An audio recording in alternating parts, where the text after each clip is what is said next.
agenda. They will destroy New York to make way for the new order. The new order for a new age. And the new race will temporarily rule over that age. Symbols that expose their agenda are hidden in plain sight. iPad Goat 2 portrays New York City's destruction as the new age is ushered in. It all started with the collapse of two towers. The Twin Towers were one of the greatest marvels of the modern age, a symbolic achievement of the human race. Not for its stature and height, but because it carried the image of the Elohim as two strands of DNA. The strands would have to come down to make way for a third to stand in its place, a third monument, a third temple. A temple showing what the human race has become. Hybrids. The two temples would have to be destroyed first. They would have to come down. They would have to be desecrated. Then the rest of the city would follow. Piece by piece, it would be dismantled as the human body succumbed to the new race, the Trident race. And I pray they will be comforted by a power greater than any of us, spoken through the ages in Psalm 23. Psalm 23. Even though I walk through the valley of the shadow of death, I fear no evil, for you are with me. Today, our fellow citizens, our way of life, our very freedom came under attack in a series of deliberate and deadly terrorist acts. Psalm 23. The victims were in airplanes or in their offices. Secretaries, businessmen and women, military and federal workers, moms and dads, friends and neighbors. Thousands of lives were suddenly ended by evil, despicable acts of terror. The pictures of airplanes flying into buildings, fires burning, huge structures collapsing, Psalm 23, have filled us with disbelief, terrible sadness, and a quiet, unyielding anger.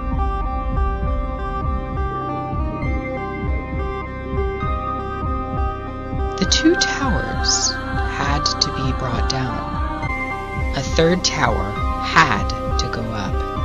A third strand of DNA. One showing the unity of the two races, humanity and the Benai Elohim, both created by the Elohim, but only one in his image. That is the human being.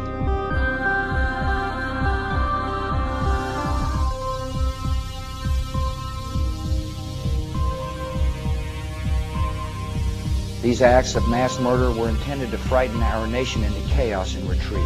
These acts of mass murder were intended to frighten our nation into chaos and retreat. Chaos. They are trying to destroy the image. Terrorist attacks can shake the foundations of our biggest buildings, but they cannot touch the foundation of America. These acts shatter steel, but they cannot dent the steel of American resolve. America was targeted for attack because we're the brightest beacon for freedom and opportunity in the world, and no one will keep that light from shining. Today our nation saw evil, the very worst of human nature. The search is underway for those who are behind these evil acts. I've directed the full resources of our intelligence and law enforcement communities find those responsible and to bring them to justice. We will make no distinction between the terrorists who committed these acts and those who harbor them. Symbol after symbol after symbol, from the Statue of Liberty crumbling to the stock market crashing, to the mosque located next to skyscrapers that is being bombed, and even the Brooklyn Bridge, all landmarks that are depicted. The short film also depicts other more cryptic references. Some of them already fulfilled, others are not yet.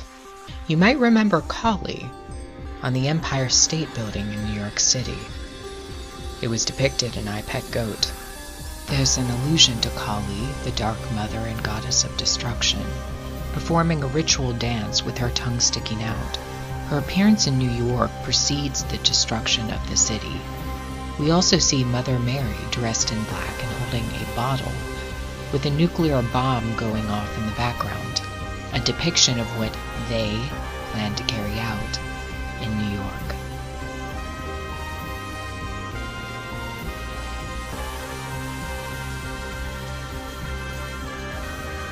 In the last scene, we see the toppling of a historic monument in New York City, St. Patrick's Cathedral. It crumbles to the ground after an Antichrist character exits from its front door. He will take his position as world ruler only after New York City is ritually destroyed. It will be the collapse of infrastructure, of buildings, of skyscrapers.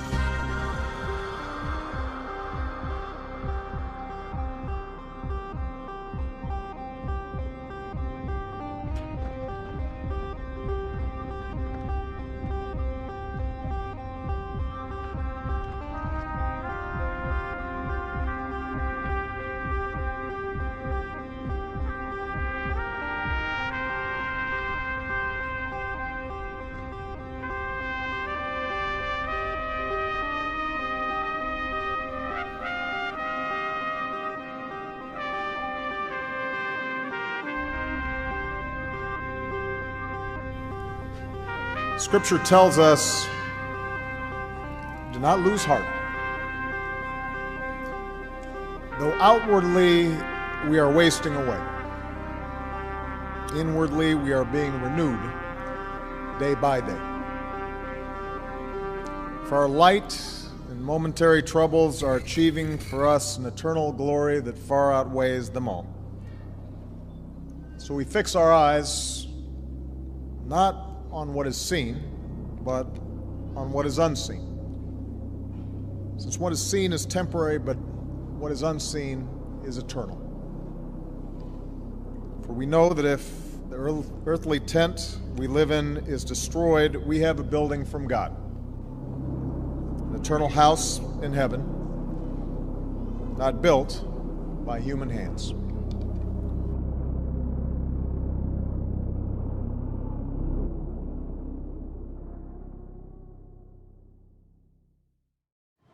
Isn't it interesting how all the secret societies and clubs, occult clubs, are in roughly the same area in Washington, D.C.?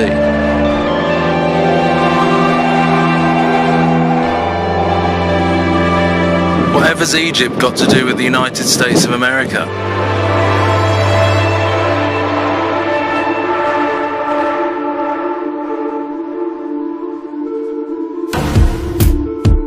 Well, as my time in America was drawing to a close, I decided to head into Washington, D.C., into one of the most renowned parts for Illuminati operations.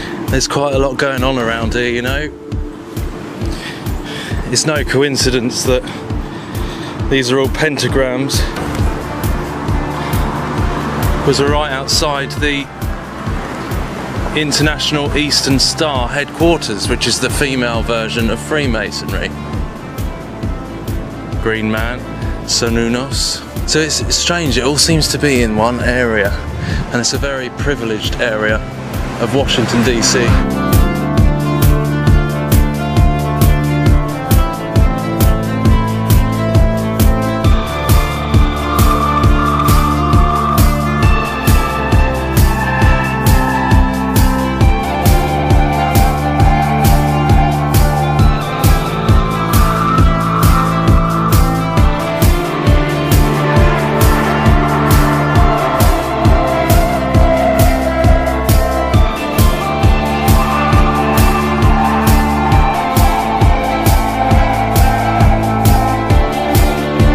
Freemasonic symbolism that surrounds Washington, D.C. is absolutely undeniable.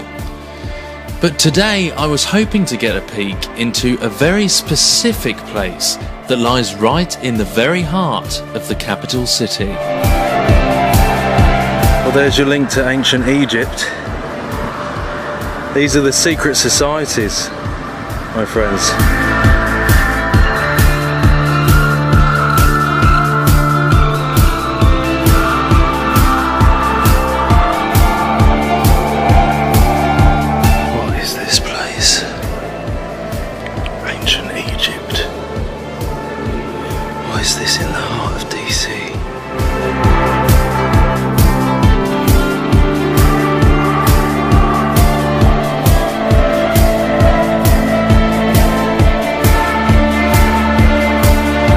Absolutely astounded to see that practically everything that we expose here on RSE had its place on the bookshelf of this Freemasonic library.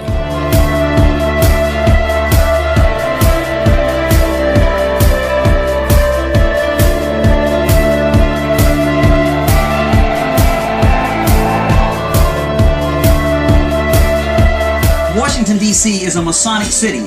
It's laid out by a Masonic cult. Every building is laid with its foundation stone by Freemasons. It was laid out as a Sephirotic tree of life in the Jewish Kabbalah, or as a Masonic coffin. Freemasonry is Judaism for the Gentiles.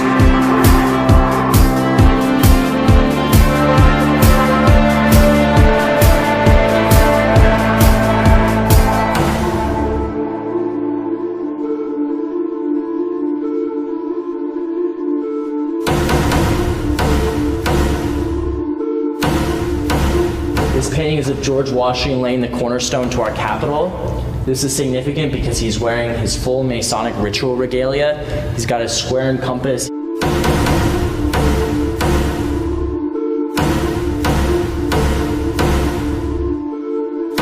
And then, as I walked into the main temple of this Scottish Rite building in Washington, D.C., right there before me was the black cube of Saturn, the Roman god of time worship. And the Hebrew writing in the middle says, God said, let there be light, and there was light.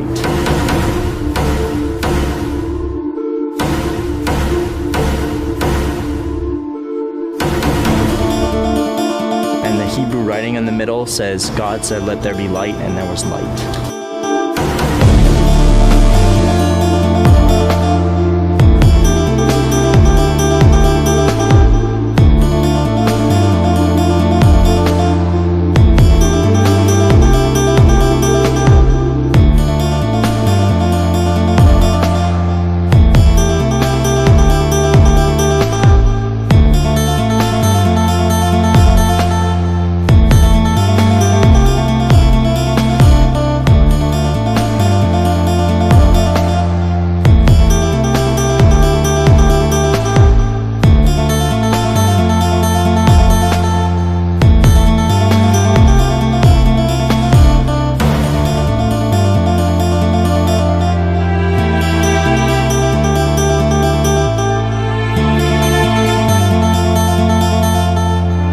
I soon realized that this building is the Masonic Mecca of America.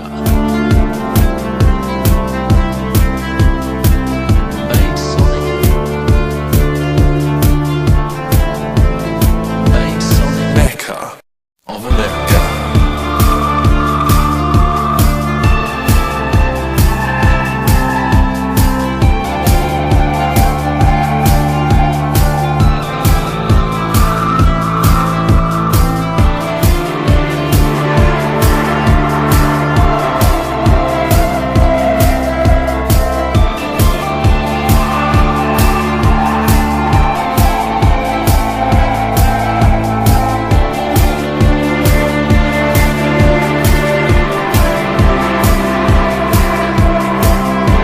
And you can actually trace this symbolism back to the time of rebellion and infiltration that took place at Herod's temple in Jerusalem.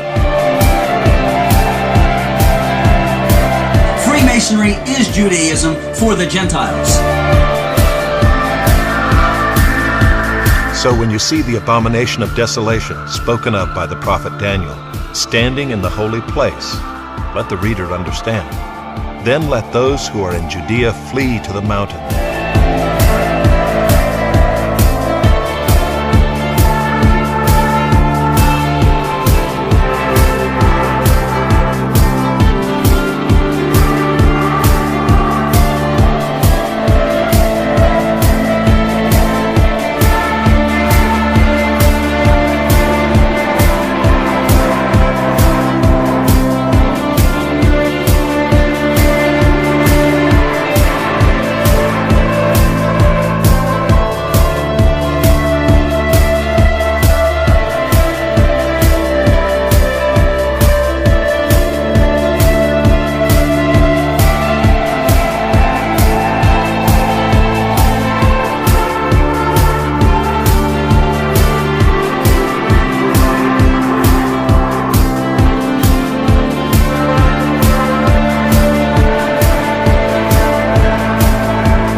And the Hebrew writing in the middle says, God said, let there be light, and there was light.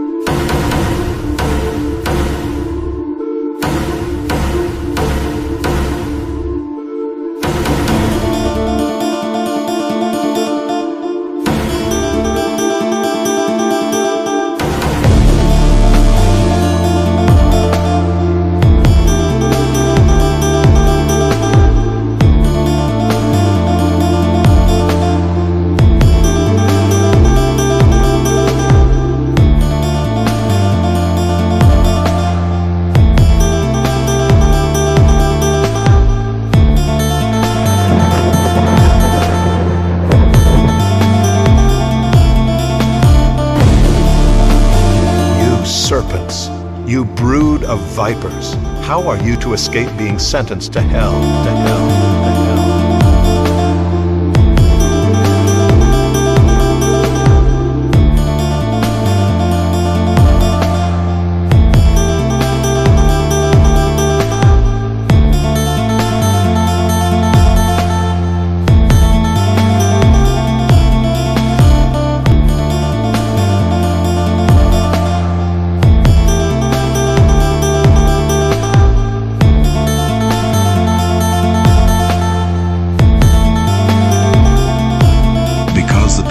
Forsaken me and have profaned this place by making offerings in it to other gods whom neither they nor their fathers nor the kings of Judah have known. And because they have filled this place with the blood of innocents, and have built the high places of Baal to burn their sons in the fire as burnt offerings to Baal, which I did not command or decree, nor did it come into my mind.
When you see the abomination of desolation spoken of by the prophet Daniel, standing in the holy place, let the reader understand. Then let those who are in Judea flee to the mountains.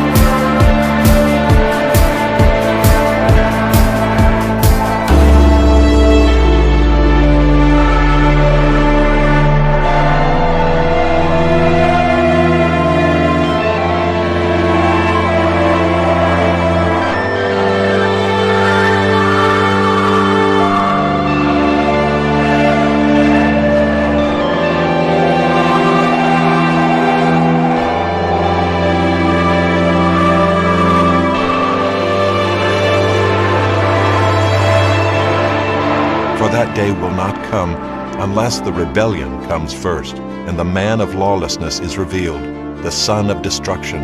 Standing in the holy place, the abomination that causes desolation. And also the temple represents man, so this is the rise of the Antichrist spirit in the hearts of men.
The Day of Rage that was supposed to happen on July 15th was a hoax.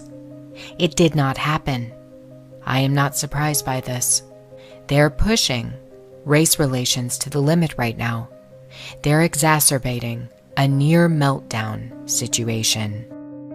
They're using every available tool at their disposal, including hoaxing, to accomplish their real agenda, and that's the collapse of the West.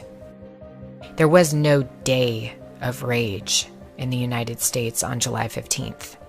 It was deliberate misinformation taken from a similar event that was organized in 2014, when the group Anonymous published a nearly identical list of cities that would be targeted with a Day of Rage. Why did they republish this list without organizing a single protest in the US? Did they even mean to carry it out? Or could this phrase be a code for something else? As we know, something did happen on the Day of Rage, an event that is very important.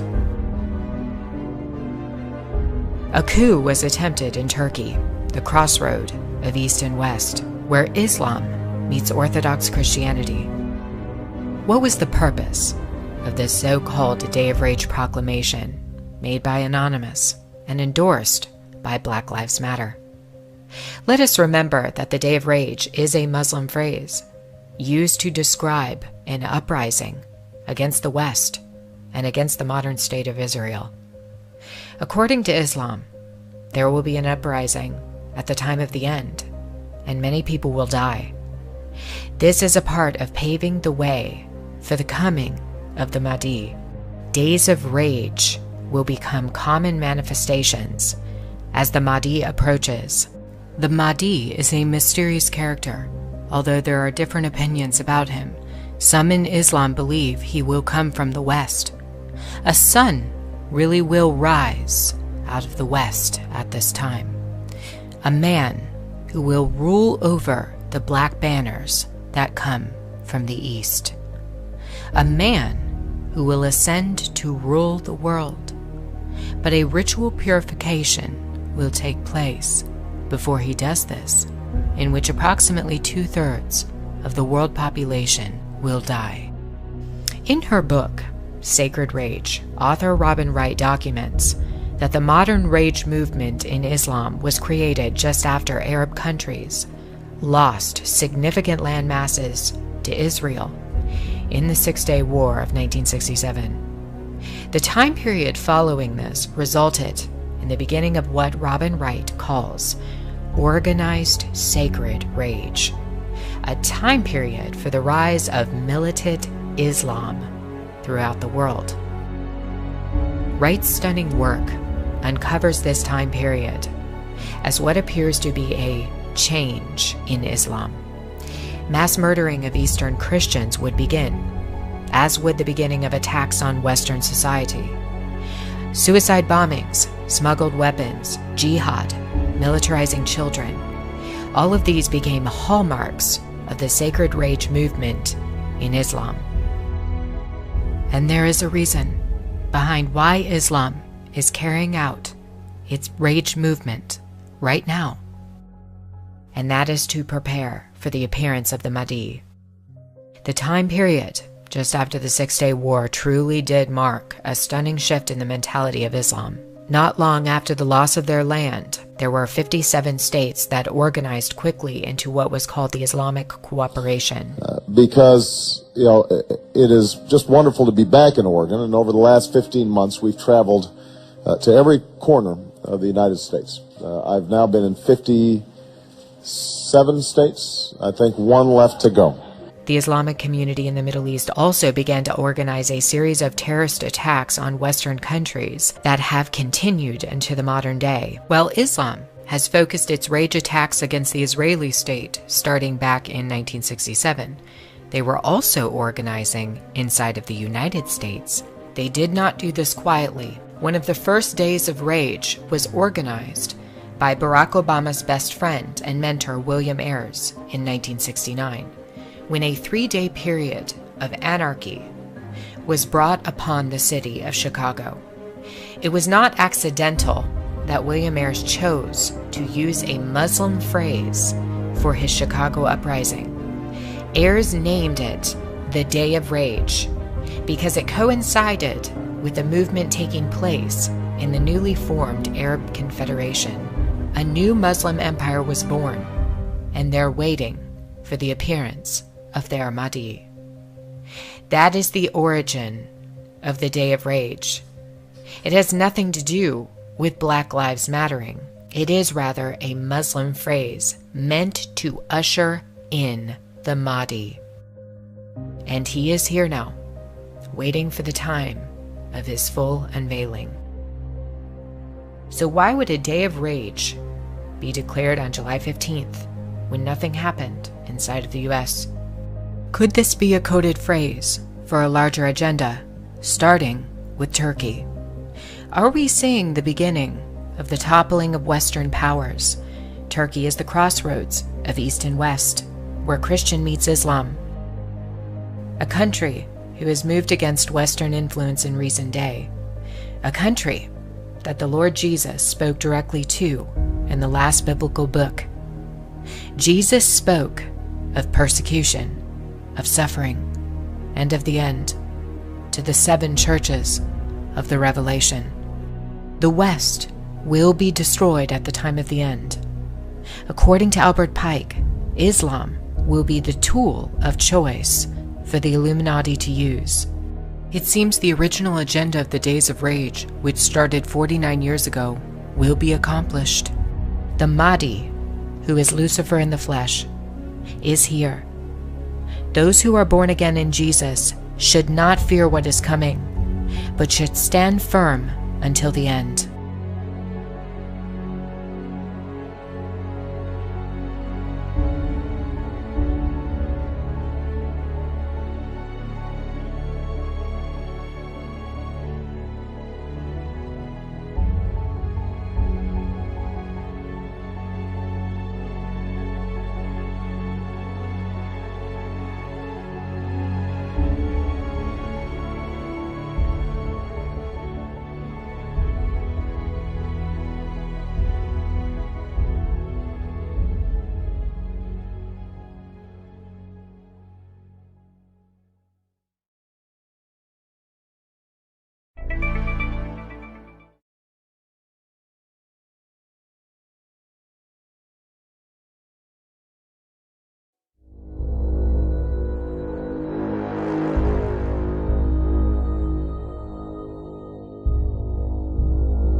Take one, Mark. How would you describe yourself? I am a teenage girl. I'm also a soccer player. I'm also an artist. I'd like to think I'm funny. I love hanging out with my friends. I'm also transgender, and I'm proud of that. But you know, in the end, all these things come together and really just make me Jazz. So I am Jazz.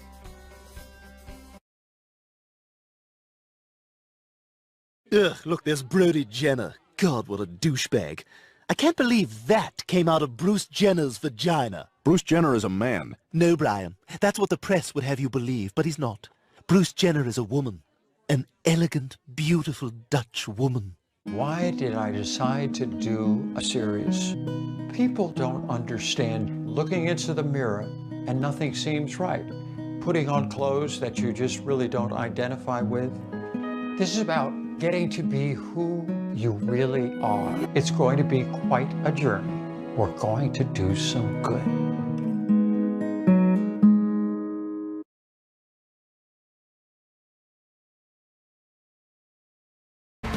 A standing ovation tonight for an athlete who became an American hero at the Olympics and may now be changing America itself. Caitlyn Jenner kissing her mother and then walking to the stage at the ESPYs right here on ABC to accept the Arthur Ashe Courage Award. It's been eye-opening, inspiring, but also frightening.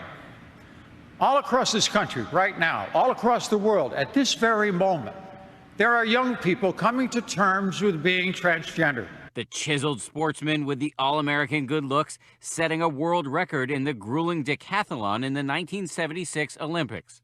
I know I'm clear with my responsibility in going forward to do whatever I can to reshape the landscape of how trans issues are viewed. And while it may not be easy to get past the things you always don't understand, I want to prove that it is absolutely possible if we only do it together.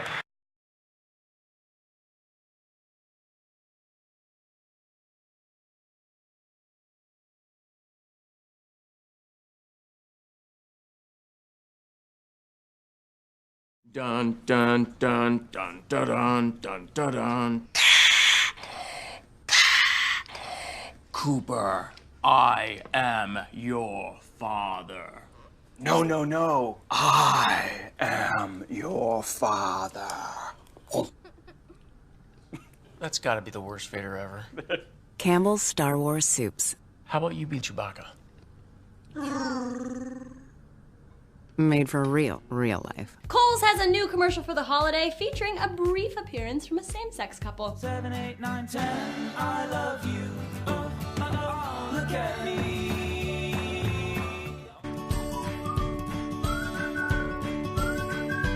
I feel love, I see love, like a light from above, and it will never, ever take it away.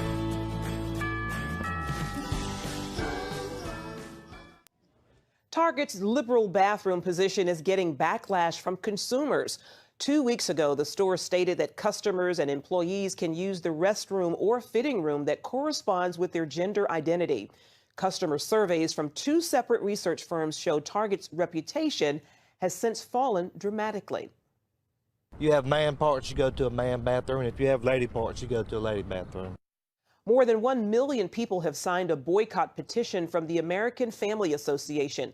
The group says Target's policy is, quote, exactly how sexual predators get access to their victims.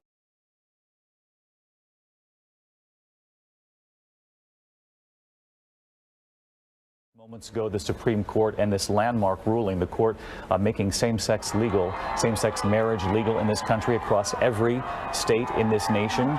Going into today, 37 states in Washington, D.C., 13 states illegal, but those 37 states had same-sex marriage, and now that will change in all 50 states. I want to get back to Jon Karl at the White House because, John, 2 days in a row, yesterday, the Supreme Court, for the second time, handing the president a victory. And as we just learned, the president has tweeted he would consider this a victory at the court as well for his policy. I'm announcing today that we're ending the ban on transgender Americans in the United States military. Effective immediately, transgender Americans may serve openly, and they can no longer be discharged or otherwise separated from the military just for being transgender. The reality is that we have transgender service members serving in uniform today.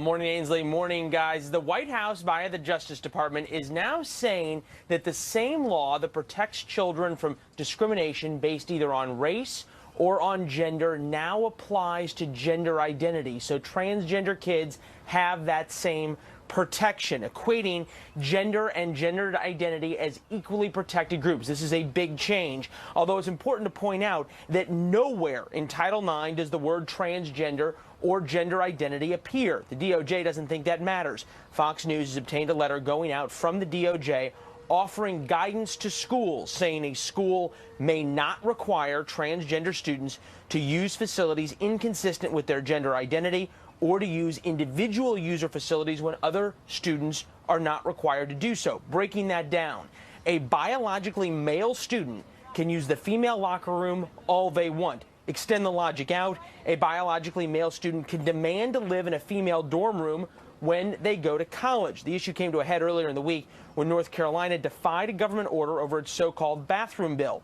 That law requires people to use the bathroom of their birth gender rather than what gender they identify with. North Carolina and the Justice Department are now countersuing each other over this ruling, meaning it's possible that the courts could either totally nullify what the DOJ has put out or they could agree with the administration. At stake, of course, are billions of dollars in federal education money for schools that choose to defy this new decree from the Obama administration and its Justice Department, guys. A lot of money on the line there. Yeah. All right, Leland, thank you very much. A lot of money that schools can't afford to lose. That's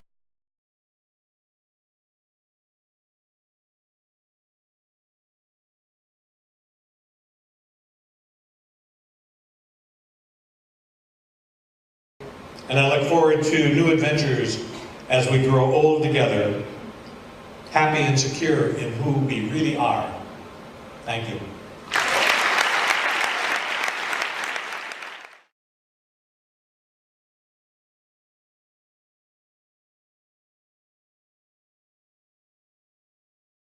President Barack Obama has appointed Rafi Friedman Gerspan as the White House primary LGBT liaison, making her the first transgender person in the role. LGBT leaders across the country applaud this announcement.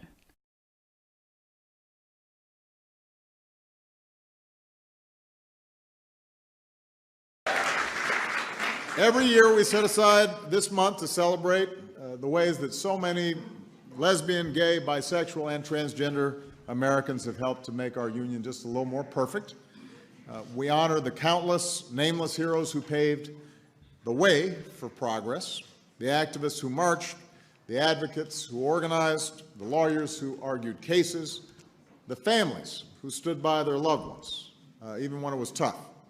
Every brave American who came out and spoke out, especially when it was tough. Generations of couples who insisted that love is love. We now live in an America where all of our marriages and our families are recognized as equal under the law. President Obama designated New York's Stonewall Inn as America's first national monument to gay rights Friday. The Greenwich Village Gay Bar was the site of the Stonewall riots in 1969, when bar patrons clashed with police over frequent raids of the establishment. And on behalf of the entire Boston City Council, I just want to give a very, very special thank you to Mayor Walsh for flying the transgender flag, this transgender pride flag, the symbol of inclusion and pride and diversity.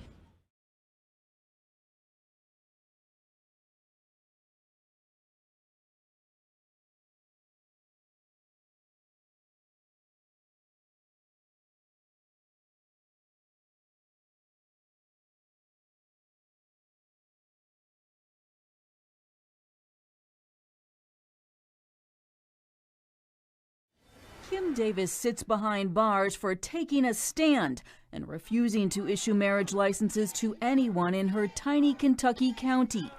In doing so, she's become a national symbol for many who oppose gay marriage because of their faith. Under whose authority are you not issuing licenses? The gay couple suing Davis had asked that she be fined, but in a surprise move, the federal judge decided to put her in jail instead, saying just a fine wouldn't be enough to bring about her compliance. At the last minute, Davis rejected a deal to allow her deputies to process same-sex marriage licenses that could have prompted her release. She's been ordered to stay there until she's willing to change her mind, until she's willing to change her conscience about what that belief is. Within hours of the judge's order, several Republican presidential candidates declared their support for Davis. Mike Huckabee said it removes all doubt of the criminalization of Christianity in our country. Who will be next? Pastors, photographers, caterers, florists. This is a reckless, appalling, out-of-control decision that undermines the Constitution and our fundamental right to religious liberty. The Ohio Judicial Board has ruled judges cannot refuse to perform same-sex weddings based on personal or moral or religious beliefs. The board also says judges who stop performing all marriages to avoid marrying same-sex couples may be considered biased. Those judges could then be disqualified from any case where sexual orientation is an issue.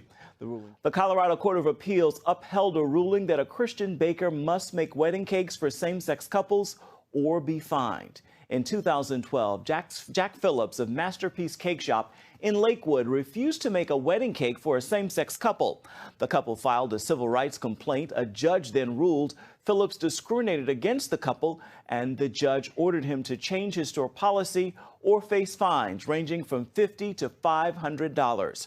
Phillips appealed the ruling, saying he has no problem serving gays at his store, but says making a wedding cake for gay couples violates his Christian beliefs. A Texas teacher is fighting back after being fired following her refusal to identify a 6-year-old girl as a boy. The 6-year-old is transgendered. Dale Hurd is on this story. We should be able to stand up for our rights without getting terminated for it. Lawyers for a Texas teacher have filed a federal discrimination lawsuit after she says she was fired for refusing to address a 6-year-old girl as a transgender boy. Madeline Kirksey and co-worker Akeisha Wyatt say a 6-year-old girl came to the Children's Lighthouse Learning Center in Katy, Texas, wanting to be called a boy. The child's same-sex parents presented her as transgender. I took a stance, first off, because of my beliefs. I trust God. And secondly, I stood up for the protection of all the children. The teachers say the child seemed confused about her gender, at times claiming she was a girl and using the girls' restroom. Their attorney filed a complaint on the basis of their religious beliefs, race, age, and gender. A spokesman for the Children's Lighthouse Learning Centers told TV station KTRK via iPhone that he believes this is simply part of a bigger national agenda on transgender rights.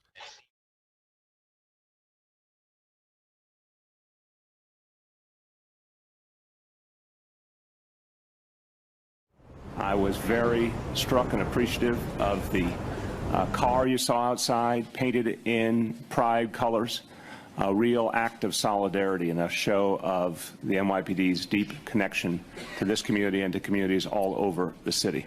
When we celebrate pride, we do it with particular passion. And this year, we have an obligation to our nation.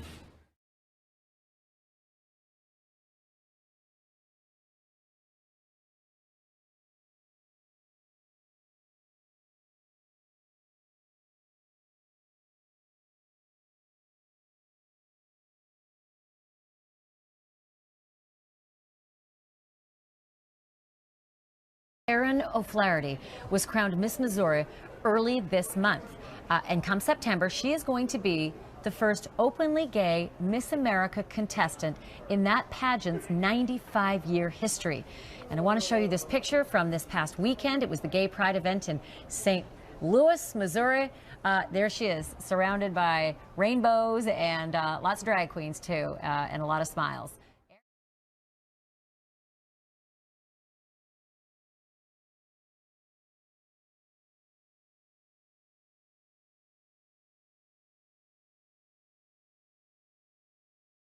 When you open up a can, you may not notice the lining inside, but believe it or not, that lining may contain a synthetic estrogen. That's right, a sex hormone, and it's in almost every single can we consume. As part of a Fox 5 investigation, we decided to have some of the cans of food you eat every day tested, and wait until you see the results. This could be your table any day of the week. A delicious plate of pasta, topped with tomato sauce, some hearty soup, a tuna fish sandwich, a side of green peas. Food that millions of Americans consume daily. But wait until you see what could be inside your food. This is a chemical that the people who put it into plastic were insane. His name is Dr. Fred Vomsaal. He's a professor of biology at the University of Missouri. You may not know his name, but you probably know his work. He recently created a huge uproar within the scientific community after releasing a study on plastic baby bottles and the controversial chemical many of these bottles are made with, called bisphenol A. This is a chemical that in 1936 was considered for use as an estrogen drug. Then in the 1950s, some tricky chemists found that they could link this chemical together and it creates a hard, clear, glass-like plastic. And this glass-like plastic is sprayed into cans we buy every day. The only problem with that is the plastic is then made from a sex hormone.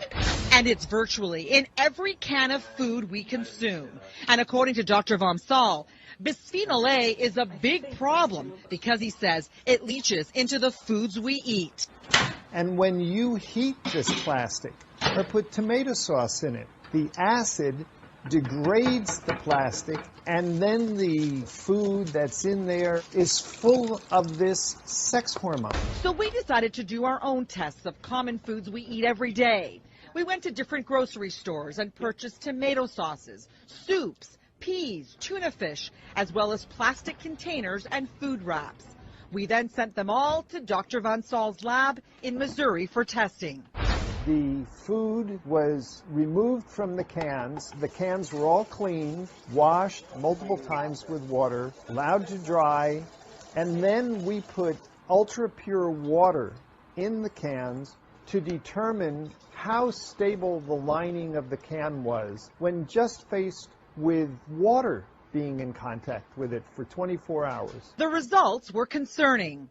Every single product here put out an amount of bisphenol A that would be in the danger zone. The highest levels measured in micrograms were found in cans of Hunt's tomato sauce, followed by Red Pack, Del Monte peas, the Starkist tuna, and the Rubbermaid plastic container. This is a chemical that can alter the way your cells function at below a trillionth of a gram.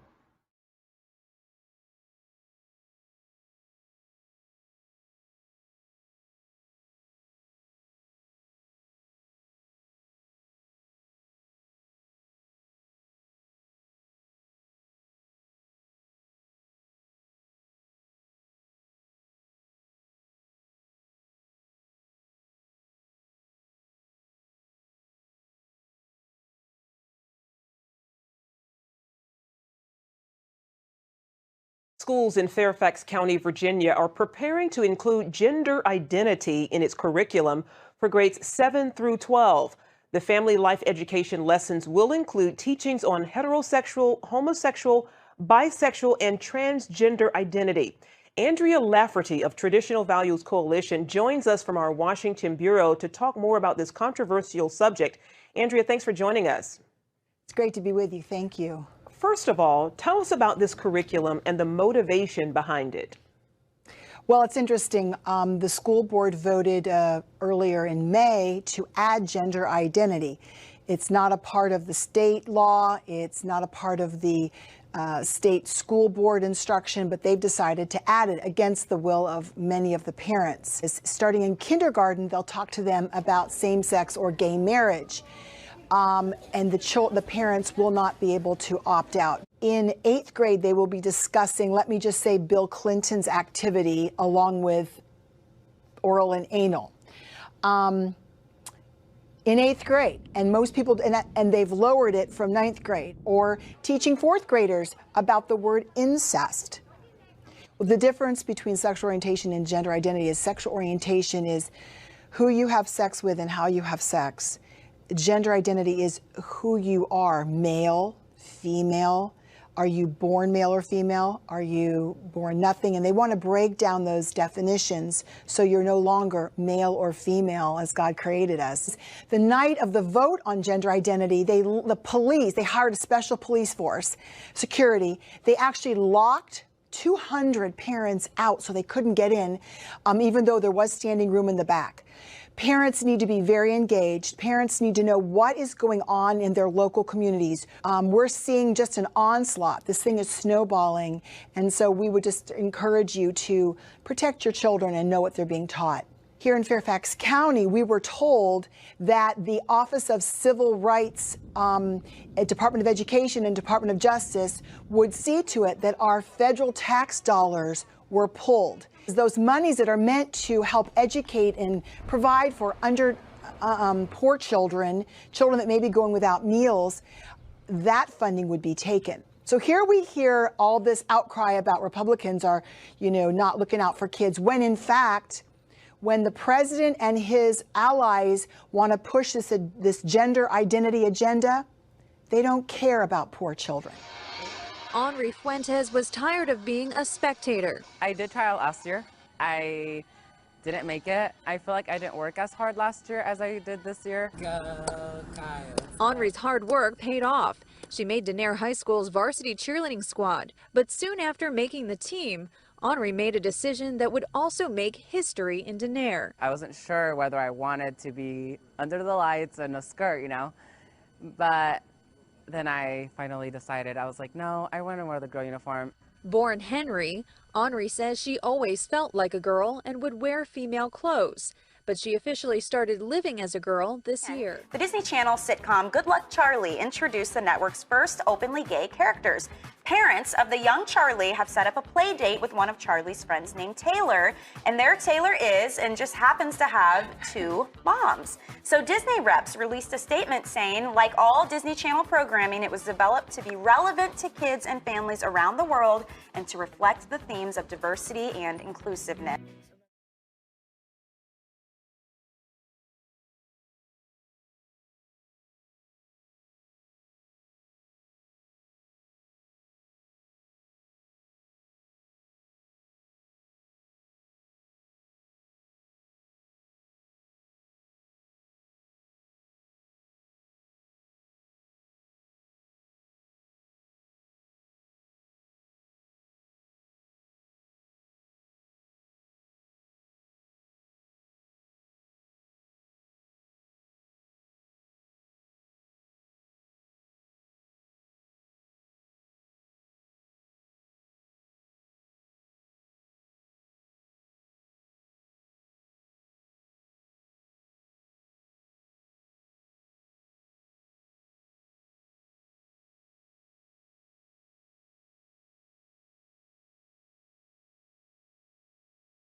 I was always a really rebellious kid.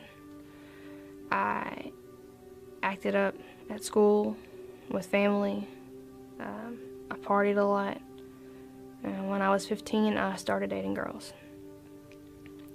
And continued to be in that lifestyle for the next 7 years. I had a lot of people speak out to me, but I ignored most of it. In April, some women that I work with started up a Bible study, and I work with my aunt, and she came to me and asked me if I would be a part of it. And I didn't want to make her have to tell them no. Her niece wasn't going to do it, and so I agreed to go, but told myself initially that the second someone said anything about my lifestyle, that I would leave and I would be done with it. I was at home reading our book, and it was talking about picking and choosing different religions, like different parts of it, and combining those and making it your religion. And it hit me that that's exactly what I was doing. First thing I did like they were going to change somehow, was search for the verses on homosexuality and where I could bend them before, and I did, arguing against people, making them sound less concrete. I couldn't. They were black and white, and I realized I was wrong for the first time about something big like that, and it kind of shook me. I knew that I was going to leave my room either a Christian, like a real surrendered Christian, or I was going to be an atheist that rejected the God of the Bible entirely. And I clung to him. I was scared. And I knew that he had died for me. Like, everything came together at one time. Like, this is what they were talking about. This is what they meant. This is why he had to die for me. This is how it affects me now. And I was grateful. I felt awful that for the first 22 years I'd acted like that. I felt awful that I'd ignored him and that I had made my own decisions. I acted like that and called myself a Christian while doing it. And he gave me mercy anyway. So that was it. I surrendered everything to him. So now I'm talking to as many people as I can, contacting friends, the ones that are still, accepting phone calls. And I'm going to school to be a biblical counselor so I can help other people. He saved me from more than just me. I'm not going to waste any of that. So I'm going to let him get the most glory for it by talking to as many people as I can. Because he is bigger and he is better than any sin. And he is enough.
All eyes are on Syria as the globalists, fearing a populist uprising, are pushing the narrative of World War III on humanity. I want to be clear to those who try to oppose the United States. I want to be clear to those who wish to do us harm. We'll stop you, and we will beat you harder than you've ever been beaten before. Make no mistake about that. Other countries, Russia, China, Iran, and North Korea, went to school on us in hopes of defeating us at some point in the future.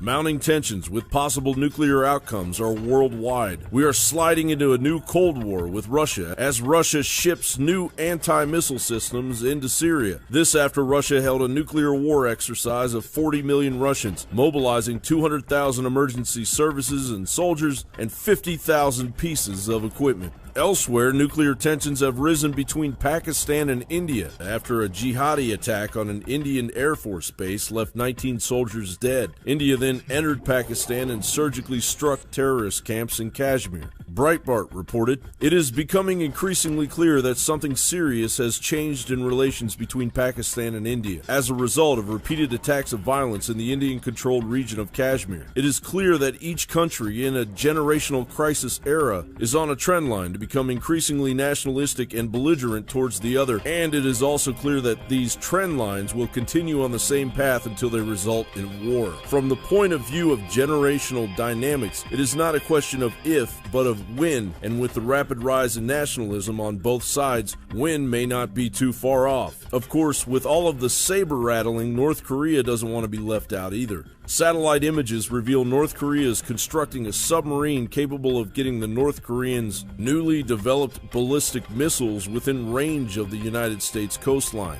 CNN reported, "Doing a major test would be a way of trying to intimidate the incoming president. North Korea chooses particular windows that they know will gain maximum attention from the world, and the U.S. in particular. And Iran, after having plane loads of cash and sanctions lifted, is playing its hand." Washington Free Beacon reported the Obama administration misled journalists and lawmakers for more than 9 months about a secret agreement to lift international sanctions on a critical funding node of Iran's ballistic missile program as part of a broader ransom package earlier this year that involved Iran freeing several U.S. hostages, according to U.S. officials and congressional sources apprised of the situation. Breitbart wrote in a speech delivered last month in Tehran and translated this week by the Middle East Media Research Institute, Mohsen Rafidoust, who was minister of the IRGC during the 1980s in the Iran-Iraq War, added that IRGC ground forces are 5 times better than the U.S. Army, saying, "Despite all the enemy media and cultural propaganda against us, if America wants to try its luck against us, it should know that we are completely capable of mobilizing 9 million fighters." And of course, China, with its ambition to become the world's next superpower, is readying its populace for war against the United States. In a Pew Research poll conducted with Chinese citizens, just under half of the respondents said the U.S. is a major threat, according to the report,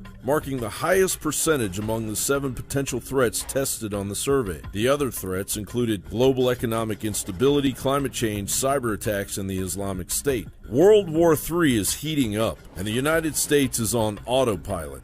Now, authorities issued an alert for several Mexican states after thieves snatched potentially deadly radioactive material used for industrial radiography.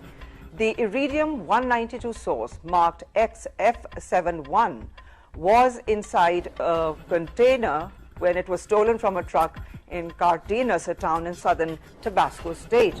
As president, I will make it clear that the United States will treat cyber attacks just like any other attack.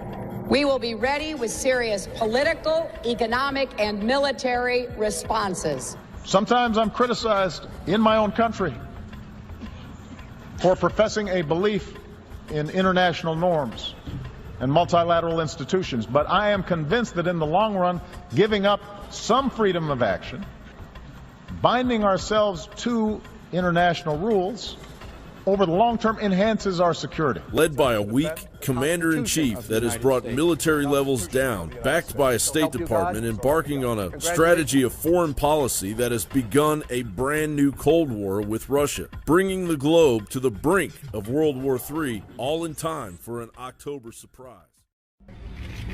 U.S. Vice President Joe Biden says the United States and Turkey are prepared for a military solution against Islamic State in Syria if the Syrian government and rebels are unable to reach a political one. We do know that it would be better if we could reach a political solution, but we are prepared.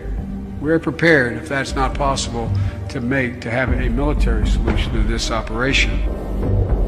The U.S. Congress has quietly moved forward with an authorization for use of military force against ISIS. Also known as an AUMF, it is required by law to conduct military operations longer than 90 days. The proposed legislation is already being referred to as a declaration of international martial law and an Unlimited War Powers Act for the president. This resolution is a total rewrite of the War Powers Clause of the United States Constitution. Let's be clear about that.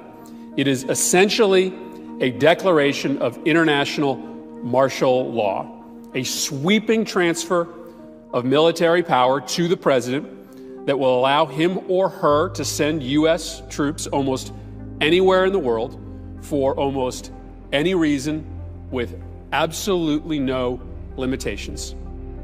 Now, Article 1, Section 8, Clause 11 of the Constitution, it vests in Congress the responsibility to declare war.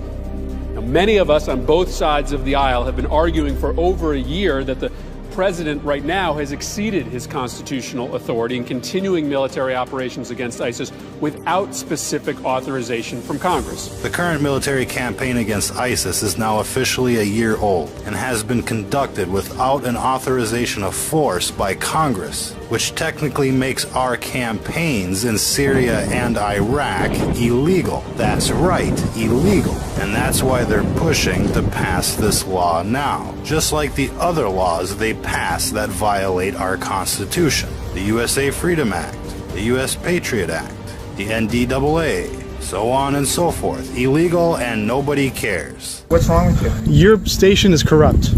Oh, okay.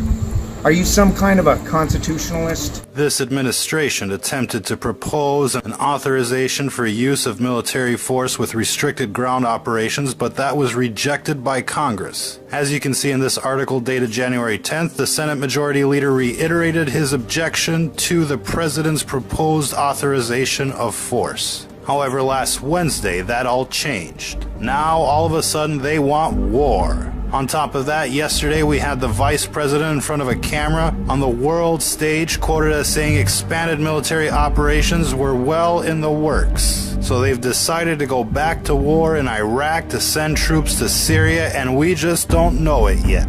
Pockets of ISIS are now believed to exist in Mali, Libya, Egypt, Tunisia, Somalia, Lebanon, Syria, Iraq, Afghanistan, and in most European countries. We could be bombing radicals in London the day after this authorization takes effect. Think about that. This authorization of force extends the endless war on terror to every country where we fund terrorism. Let me say that again. This authorization of force extends the endless war on terrorism to every country where we fund terrorism. What's wrong with you? Your station is corrupt. Oh, okay. Are you some kind of a constitutionalist? Can you tell us what the total number of trained fighters remains? It's a small number, and the ones that are in the fight is we're talking four or five. Are we going to supply air support for the people we train to fight ISIL? We are, Senator. Do those same people want to take a side down? We're talking four or five. The ones that we are supporting right now are focused on ISIL. Do they have a goal to take a side down? Senator, I don't know. What do you mean you don't know? Well, the ones we're supporting, I don't know because it's a small number. Do you think most people in Syria want two things? They want to fight, they want to destroy ISIL and get rid of Assad, the person who's killed 250,000 of their family? Is that really a mystery? No, it's not. It's not a mystery. Okay, is Russia going to fight for Assad? Russia is fighting for Assad. Will Iran fight for Assad? They are doing that, sir. Will Hezbollah fight for Assad? They were doing that. When the people we train to fight ISIL turn on Assad, which they surely will, are we going to fight with them to replace Assad? I can't answer that question, Senator. Can you answer it, Secretary Carter? Yeah, just to be clear, let's take the... That day is coming. YPG, Kurds, Do you see a scenario where the people in Syria don't take on Assad? The people that we are equipping... It's a small number. Are people who live in or come from ISIL-occupied territory, and do they want to take Assad down? Defeating ISIL, and do they want to take Assad down? For the most part, they're focused on defeating. Do they want to take Assad? Have you asked them? We know what their intent is, and it is to fight ISIL. Come on. They're fighting ISIL now. You know as well as I do, both of you know, that the average Syrian not only wants to destroy ISIL, but they're intent on destroying Assad because he's killed 250,000 of them. And here's the question for this committee. How do we leverage Assad leaving when Russia's going to fight for him, Iran's going to fight for him, Hezbollah's fight for him, and we're not going to do a damn thing to help people take him down? The Russians are conducting military operations in the Middle East for the first time since World War II. Bombing the people that we are supporting. It's a small number. Steve, let me just say this. It's an embarrassment. So with the additional steps I ordered last month, we're speeding up training of ISIL forces. A shocking story today, everyone, in the Wall Street Journal. It says our American dollars may be getting into the hands of ISIS. ISIL forces. The money is reportedly getting funneled through Iraq's central bank into Iranian banks and then possibly to terrorists. It's an embarrassment. What should be done, what can be done in this latest chapter of the saga of ISIS getting control over our weapons, now perhaps our money. A secret analysis by the agency you ran, the Defense Intelligence Agency, in August 2012 said, and I quote, "There is the possibility of establishing a declared or undeclared Salafist," it's not secret anymore, it was released under FOI.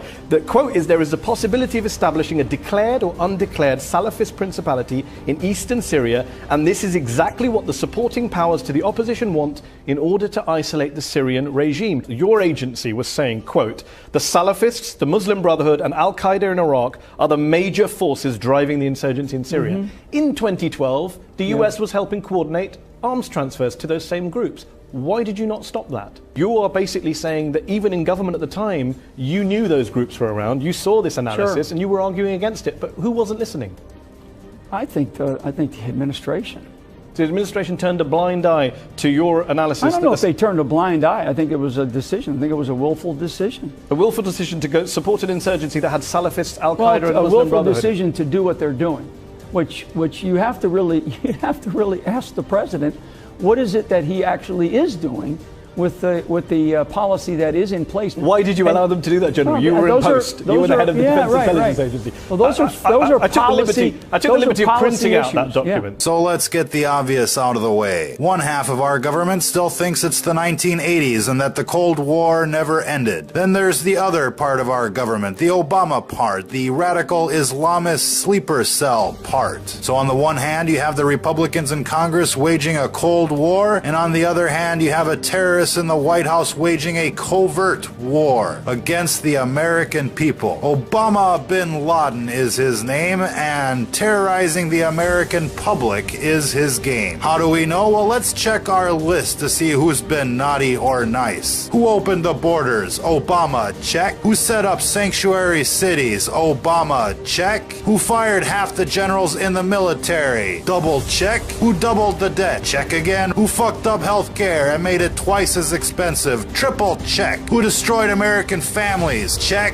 Who signed free trade agreements that ships jobs overseas? Check. Who ships guns and money to terrorists? Check. Who put in place free speech zones? Check. Who militarized the police so our country could look like Nazi Germany? Check. There's one thing missing from our list, however. Obama bin Laden still hasn't dragged us into World War III. But don't you worry, they're on the road to success. They're mooning the Chinese and they're shining the Russians. They're just begging for a war. First, they staged a revolution in Ukraine, but that didn't work. Then they downed MH17 and went as far as to blame the Russians when it was obvious that they had nothing to gain from that situation. But that didn't work, so they started buzzing the Chinese military bases, and even that didn't work. But recently, they downed Flight 9268. That, however, might work. But you're saying to yourself, well, that was ISIS. I saw it on the TV. Well, ladies and gentlemen, ISIS is a subsidiary of the United States government. Haven't you been watching the news? They have been bought and paid for with our tax dollars. But why, you say, why? Obama bin Laden wants to destroy America, to avenge the injustices of his ancestors, and to set up an Islamic super state for his brotherhood. What we need here, ladies and gentlemen, is a law that allows us to recall recall our elected officials. Countries do that all the time. Even the state of California can recall their governor. And why do they do that? Because you can't trust a politician. We need to be able to dissolve government and call special elections like every other country can. We can even call it the total recall provision. If companies can fire an employee, then we should be able to fire a politician, especially one as treasonous as Osama bin Laden. That's the only way, folks. You wouldn't buy a car without test driving it first, would you? Well, we should be able to test drive our politicians just the same. We give them until summer, and if we don't like the sound they're making, well, we can just re-vote in November. It'd be the same price, with twice the guarantee. 4 years in office is far too long for a tyrant. Elected officials keep thinking they can just take us for a ride. Well, there'll be no free ride, no free lunch with the Total Recall program. Total Recall. Write your congressman or congresswoman today. That's Total Recall, putting people back in charge of their government. Total Recall. Call today.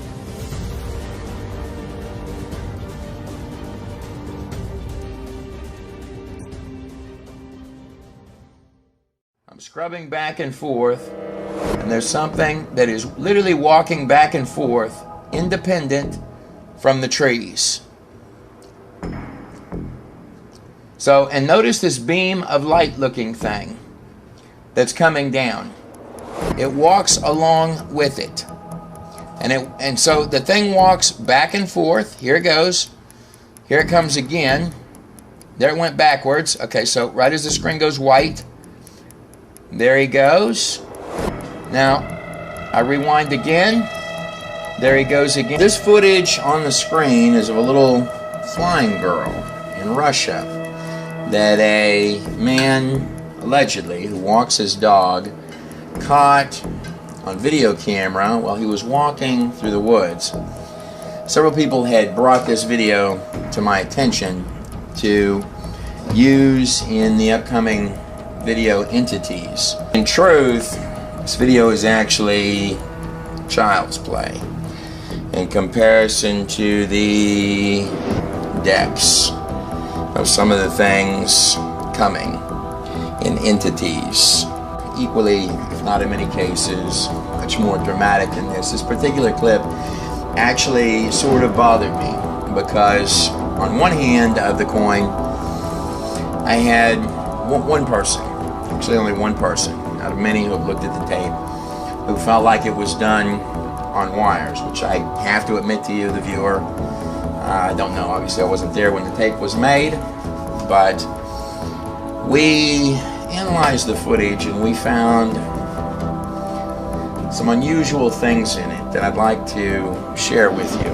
Now let's move the clip just a pinch further. Now this is a stabilization of the clip, so you can see the little girl up there in the air, literally floating around. Now, that's the point where the Pandora sisters take off and vanish into the forest. But if there were a harness or wires, when the little girl lowers down, that's the point where it would have to come off. So let's take a look at that.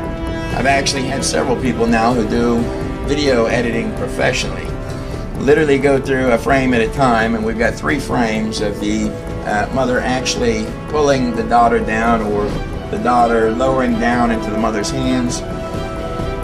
She gets the daughter, so if it's on wires, it's seamlessly done. And I'd like to take a look at what some people have claimed the wires up here in the air. What I'd like to first do is simply play the tape so you can look at it in its elements. Now notice how the dog, he's trying to get the dog's attention. Now the dog runs that way. Notice the little girl is not that direction where the dog just ran.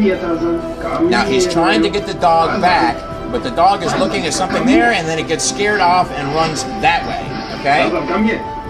So this is the point where he notices our little girl, and there she is.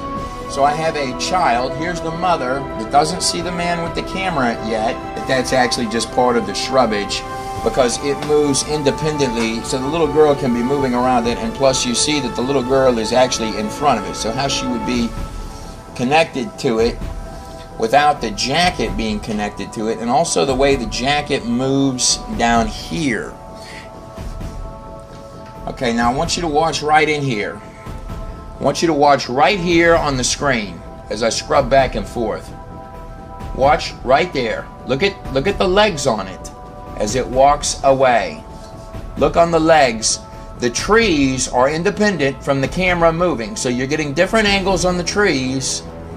But this little thing here that just walked to the side, that appears to have legs on it. Middle of the night, and I get told you've got to relook at what's in this clip. Millions of Russians have watched this thing, along with people from countries all around the globe. And I can't believe no one has noticed this. So, and this was the first little artifact that was noticed in the footage. So I've got this beam of light here. Now I want you to notice, and we're going to watch this guy down here in just a moment, take a closer look at him.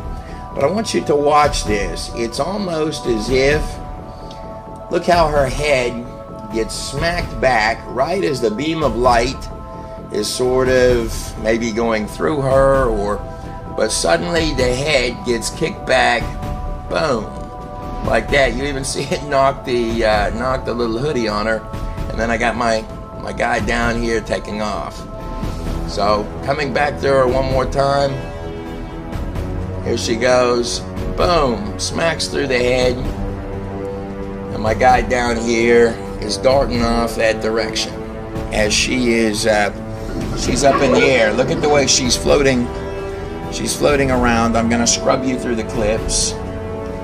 So there is the little girl, and she is floating around in the air. Let me move the camera up slightly so you can see above her.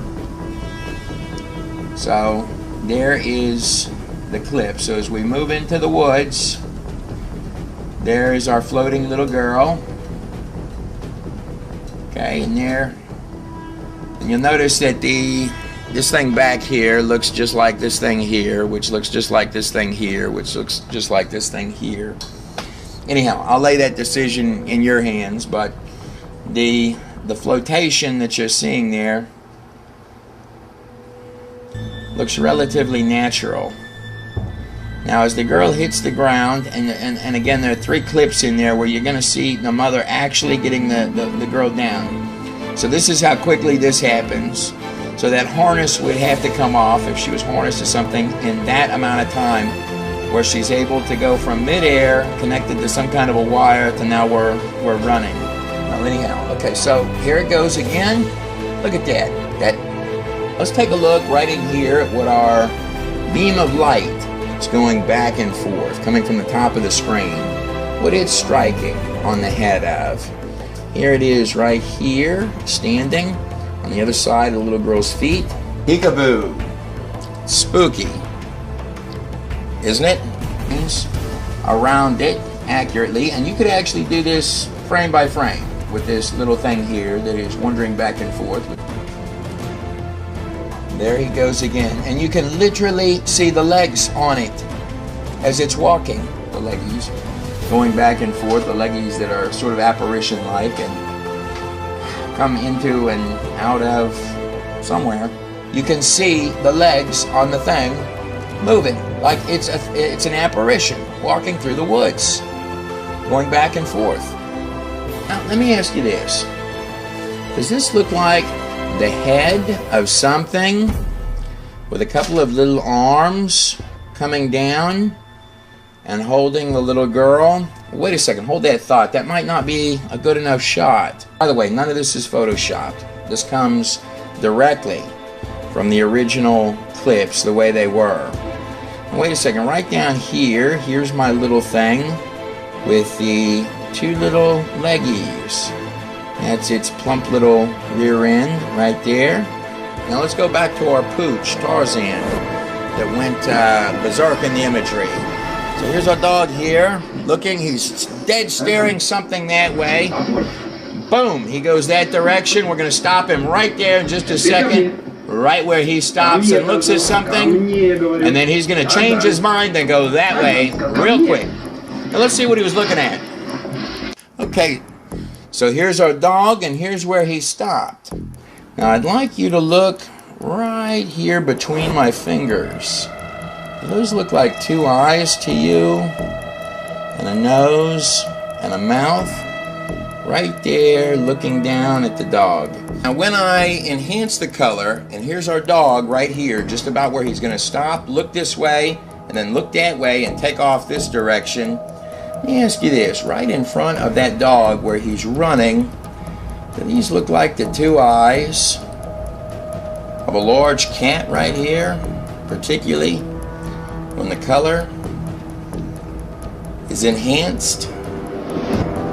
And by the way, I would encourage you to look at the original footage and go frame by frame so you can actually see this thing here turn and look at the pooch before he takes off that way. So if you outline around it, this thing here sort of comes out as if it were a head. It's a strange artifact in the footage, no doubt. But more than that, looking right in its forehead, does that look like a face inside of the forehead coming out right there? And by the way, I would ask you to stop this clip at any point. Go through the footage yourself. It's like playing Where's Waldo with these unusual anomalies that look very much like human faces and demons and other things that are right inside, embedded in the footage itself, and seem to look this way and that.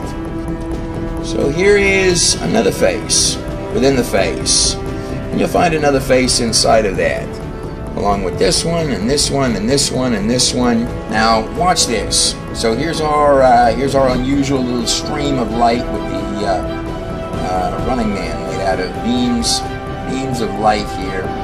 This is kind of a fun one. Okay, see the position he's in here. Now these little frames have been one by one. Here you go. Let's look at the next one. Uh-oh, there he is there again. So there's my head now. Now I want you to. Now I'm going to zoom in on this. Tell me if you see a hand with fingers right there.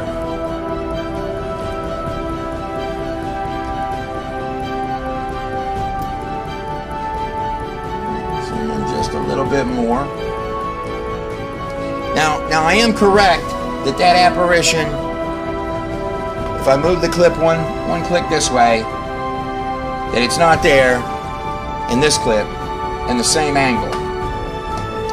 So he's right here, and then several clips later, there he is right there, looking at you. And you can either view this as the two little eyes, or you can view this as the little head looking this direction, where you got the mouth and the nose, little eye right there. A couple of clips later, when the little girl has come down into the mother's arms and they're about to run off, our apparition has morphed before dissipating. So you take a look inside this circle here. You see two eyes, two green eyes, one there and one there, and a mouth. And this thing was coming this direction, and it dissipates. So we got an angry look. That's indeed what it is on its face. Just like with any of my stuff, I lay it in your hands to decide what it is exactly in those clips and footage that it is that you're looking at. We did do our best to vet the imagery. Weren't able to actually get in touch with the actual filmmaker, and that's not for lack of trying. In fact, I even had someone to translate Russian, and obviously as well, mother and the daughter certainly couldn't get in touch with them. Can you say boo? Old Mr. Peekaboo there says hello. Now on the flip side of that coin, the video does seem to have quite a few anomalies in it. A lot, actually. The Russian flying girl, though it didn't meet the bar for inclusion into entities, but certainly sufficient for this long overdue update. It is my extremely strong opinion that the very same people running haunted houses are the same people running your UFOs. I'm Trey Smith, and if you enjoyed The Theory of Everything, Noah, and Nephilim, I have this strange feeling that you're going to really love what's about to come out next. And accordingly, here is the itemized layout. What I have in mind next.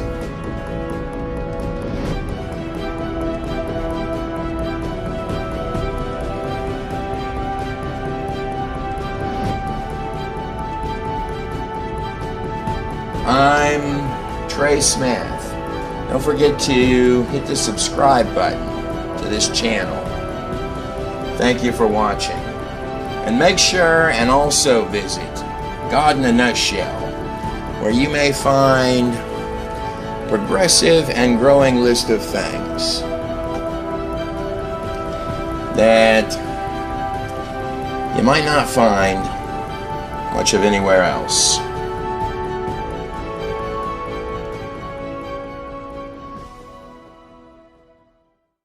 It's all about the wormhole.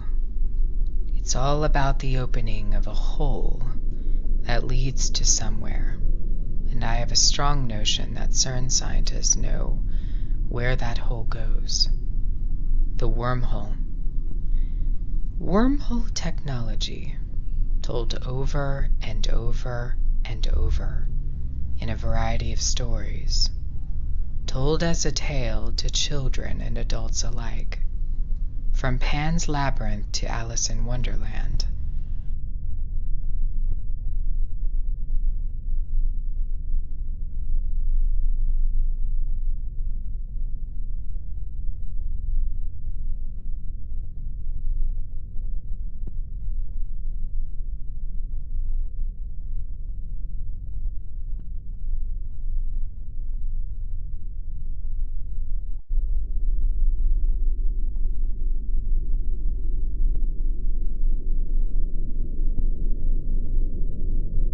From The Lord of the Rings to Doctor Who.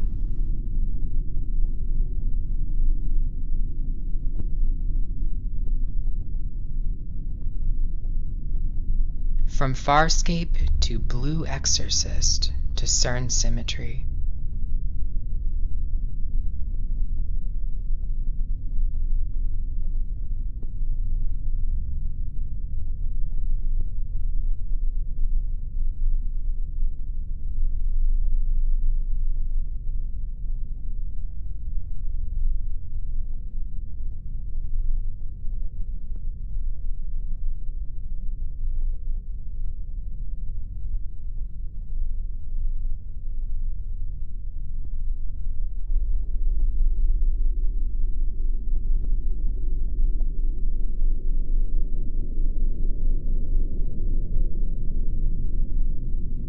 From The Lion, the Witch, and the Wardrobe to Tomorrowland Music Festival.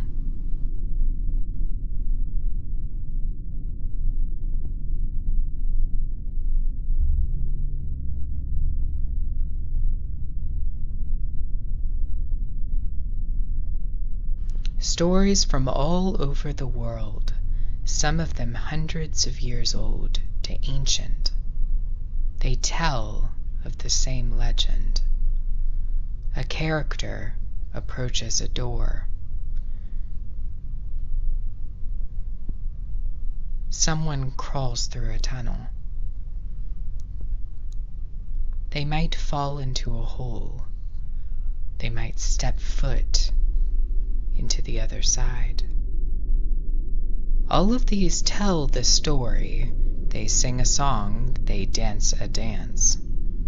Because an ancient knowledge has been preserved, passed down for millennia. It's been retold in books, placed into cartoons for children.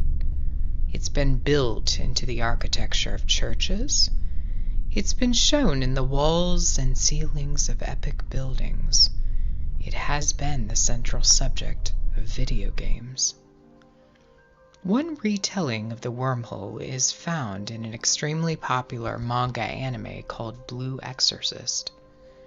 Blue Exorcist has set records for sales in Japan and has become very popular to Western audiences.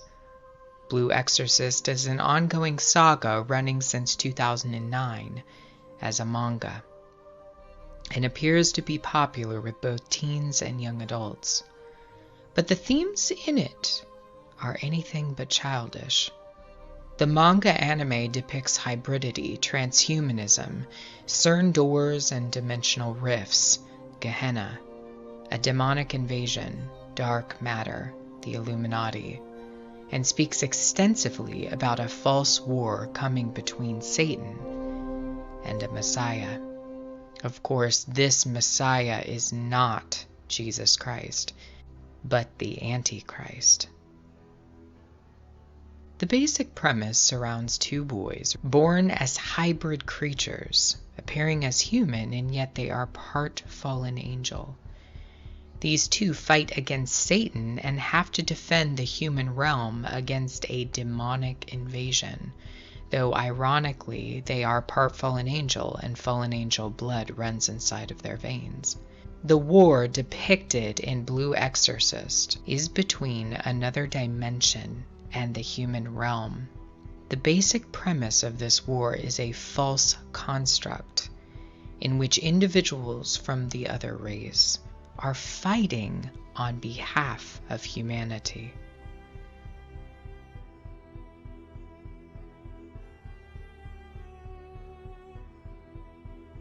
In the series, Satan has the idea to open a gate known as Gehenna Gate. This gate would connect the world of Gehenna, which is an abyss, and Asaya, which is the normal human world. This is the same gate that has been shown over and over and over, a gate connecting the realm of humanity with another realm.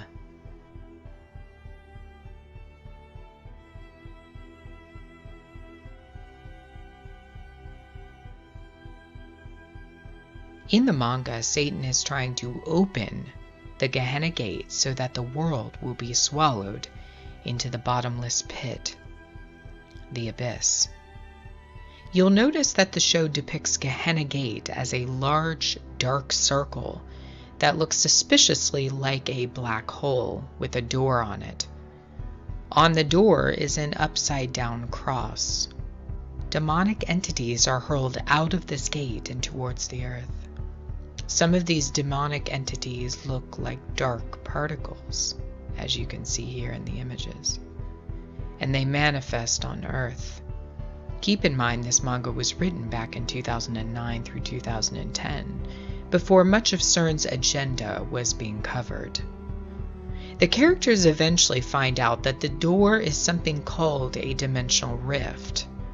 A dimensional rift is a portal, or a wormhole, that allows someone to travel through dimensions, overcoming the constraints of time and space. In another famous example, a dimensional rift would even take Dorothy somewhere over the rainbow to another dimension.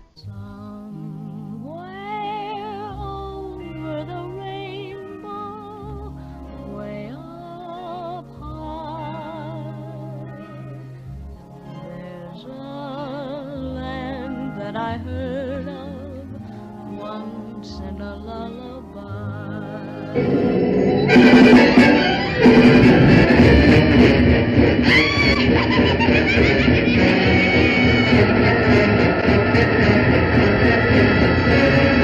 Gone! The ruby cigarettes! What have you done with them? Give them back to me or I'll... It's too late. There they are, and there they'll stay. Give me back my slippers. I'm the only one that knows how to use them. They're no use to you. Give them back to me. Give them back. Keep tight inside of them. Their magic must be very powerful, or she wouldn't want them so badly. Come out, wherever you are, and meet the young lady who fell from a star, who fell from a star. She fell from the sky, she fell very far. Not unsurprisingly, we also see the idea of a dimensional rift prominently portrayed in the CERN Symmetry trailer through images showing speeds of acceleration beyond that of the speed of light. How interesting that now CERN scientists are admitting that dimensional rifts or wormholes are their chief ambition. It's only been recently that the search for black holes has been made known to the public, and that they were attempting to confirm a theory called gravity's rainbow. In the Blue Exorcist anime manga series, we see references to a false Hegelian dialectic in which two sides are set up, one controlled by evil seeking to unite Gehenna with the real world, and another side controlled by the good, which seeks to bring about their Messiah. In fact, the characters representing the side of good actually comment that they are using the Gehenna Gate to usher in their Messiah. This wouldn't be the true Messiah, but a false Christ and an Antichrist. In Blue Exorcist, the dream for both the side of good and evil is to create a new world order. Satan is the universal bad guy who is trying to open up Gehenna, and the good guys are working to bring about their false Messiah, and they are allowing Gehenna Gate to be opened so that their false Messiah can be ushered in. Literally, the group depicted in the manga as working in stealth behind the scenes to open the Gehenna Gate is named the Illuminati. Their dream is to connect the realms of Gehenna and Asaya. According to this manga, it is the Illuminati who is responsible for building a machine that will mimic the opening of Gehenna Gate. The demonic war against humanity is depicted as coming out of the Gehenna Gate. If you don't know, Gehenna or Gehinnom means Valley of Hinnom and is a place where the Israelites sacrificed their children to the gods, specifically the gods Moloch and Baal. This valley lies in close proximity to the Temple Mount. Joshua 18:16 and Joshua 15:8 link the Valley of Hinnom with the Valley of Giants, and seem to allude to the fact that Gehenna might be a part of the Valley of Giants. Joshua actually names some of the giants in his book. They dwelt in Ashtaroth, according to Joshua 12:4. Is it any surprise that Blue Exorcist has named one of their characters a hideous Nephilim, Ashtaroth, who resides in Gehenna? The gate also requires a blood sacrifice in order to be opened. This is the same narrative we see in the book of Jeremiah, chapter 19, where the inhabitants of Jerusalem were condemned for sacrificing the blood of innocents or children to Baal at Gehinnom. Blue Exorcist is yet another retelling of the technology that has been passed down through the illuminated generations, the same technology that has been illustrated in the architecture and design of some of the greatest marvels known to man, and has been shown repeatedly in movies, music videos, television shows, and the likes. We are watching the unfolding of an ancient technology, an ancient ambition that is being achieved only now.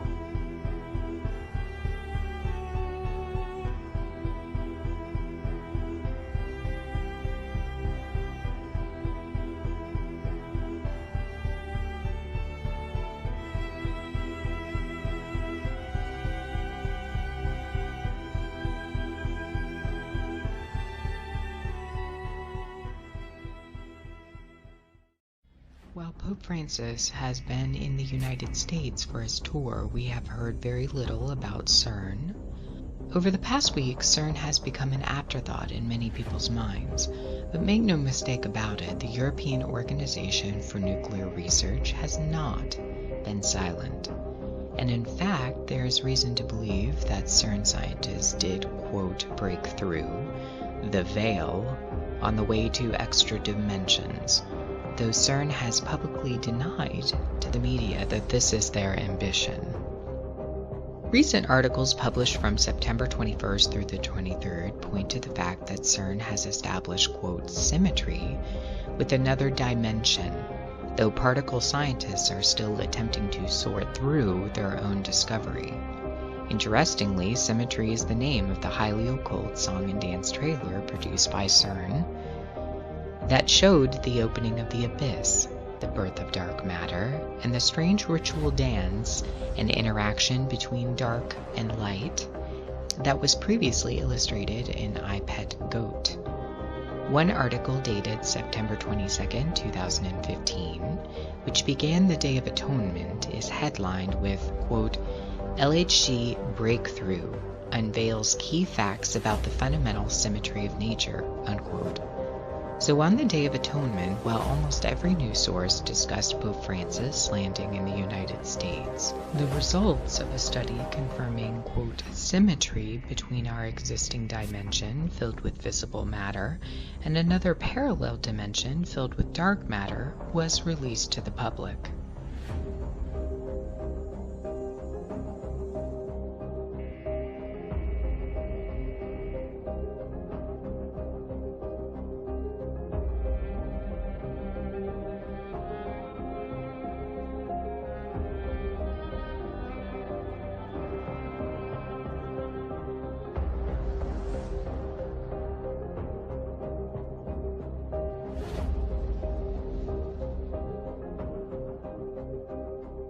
CERN has now updated its website and suggested that another world called, quote, the Hidden Valley may actually exist. A description that sounds more like an abyss, a world made of dark matter, having very little in common with the matter of our world.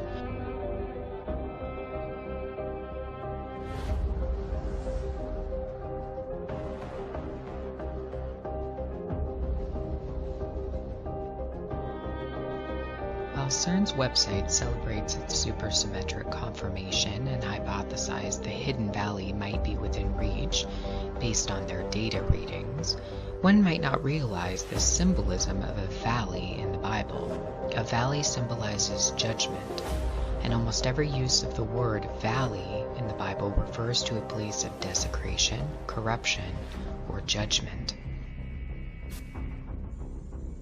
In Judges 6:33, we see Midianites and the Amalekites and the sons of the east, and it says that they crossed over and camped in the valley of Jezreel. Jeremiah 32:35 also talks about a valley of judgment where people are crossing through fires as a sacrifice to Moloch, seen as an abomination to our Lord. Isaiah 22:5, Micah 1:3-4, and Joel 3:14 all talk about valleys in reference to the day of the Lord and the coming of judgment. It says in Isaiah 22:5, for it is a day of trouble and of treading down and of perplexity by the Lord God of hosts in the valley of vision, breaking down the walls and crying to the mountains.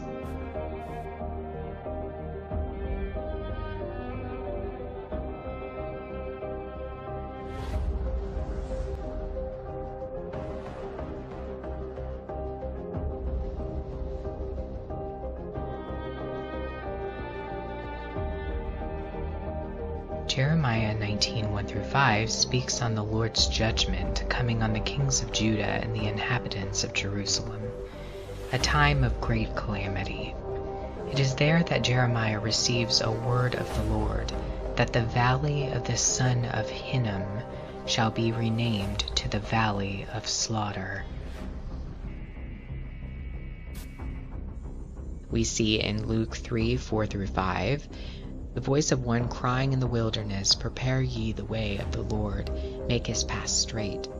Every valley shall be filled, and every mountain and hill shall be brought low, and the crooked shall be made straight, and the rough ways shall be made smooth. While CERN scientists report the emergence of the Hidden Valley on the day of Yom Kippur, we must remember that valleys are often associated with judgment in God's Word. But Jesus, who died on the cross, was buried, and was bodily resurrected 3 days later, according to the Moedim, who ascended to the right hand of the Father, Our Lord Jesus is the one who can fill the valleys. He is the one who can pardon us from the coming judgment. And make no mistake about it, judgment is coming. I want to say that there has been a lot of criticism regarding some of my videos surrounding CERN's agenda to open a doorway, specifically talking about the breaking through to another dimension and the unveiling of Prometheus to our current world. Due to headlines about Pope Francis and Donald Trump, most people are unaware that CERN established on the Day of Atonement the preliminary aspiration to a much larger agenda. They cracked the door I suspected they were trying to crack, but many have heard very little about this in the media.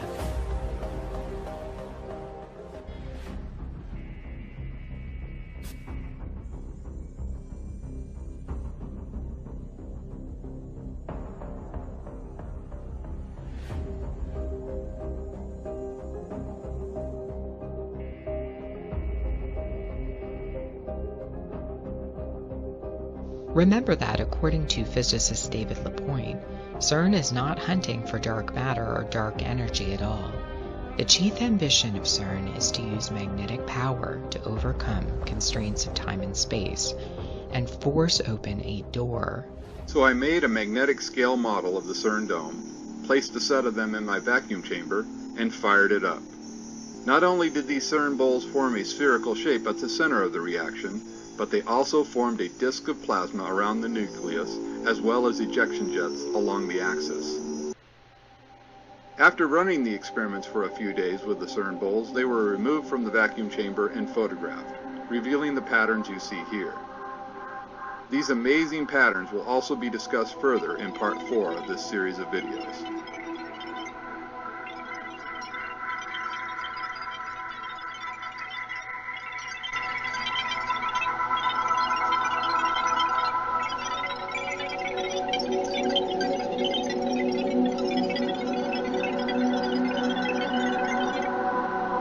If you haven't watched LaPointe's Primer Fields Part 1, I encourage you to do so. In this video, David LaPointe explains why he doesn't believe in the existence of dark particles or the dark universe, but instead points out the unusual resemblance between CERN's dome and the architecture found at other historic sites, including the Capitol building in Washington, D.C., St. Peter's Basilica in the Vatican City, and a variety of Roman Catholic churches throughout the world. The publication on Yom Kippur of CERN's achievement, establishing the fundamental symmetry of our world with the hidden valley, is only the beginning of what is to come. These amazing patterns will also be discussed further in part 4 of this series of videos.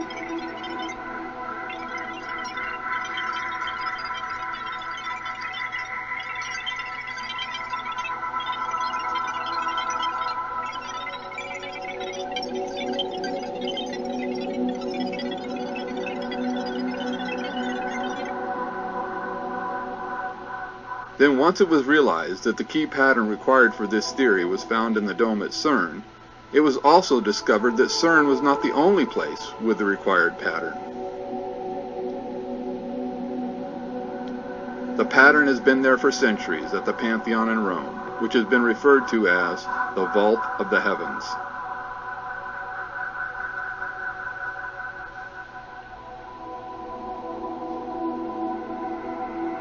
Then the required shape was also found at St. Peter's Basilica.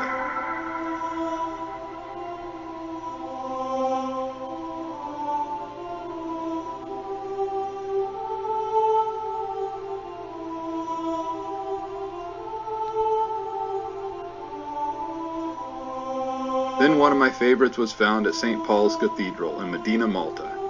Notice the angels circling the hole at the top of the dome, and compare that to the glowing ring that is found inside the bowl-shaped magnetic field emitters in the vacuum chamber. Why are these angels on fire exactly where they should be? Much more on this dome and the others later in this series of videos.